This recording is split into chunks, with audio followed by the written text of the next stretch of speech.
Hey guys, how's it going? It's me, Chris, again, and today we have a 2008 Mercedes ML350 maintenance light reset.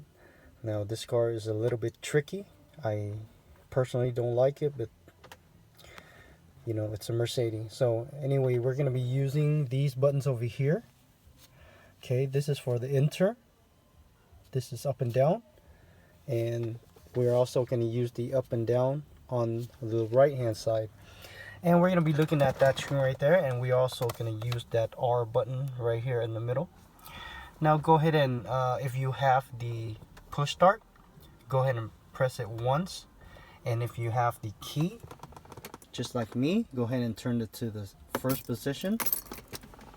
And you're going to come over here and press that R button 3 times. 1, 2, 3. And that UB voltage will show up. Now once it's there, go ahead and use the up and down arrow over here to scroll down until you find the service menu.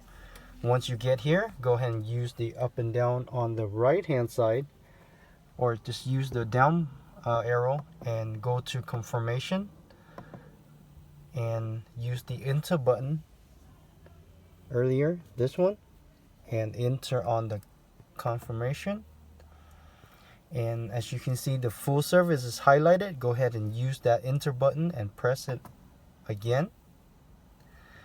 And there it is, guys. Guys, make sure you click that like. Thank you for watching, and I'll see you next time. Bye bye.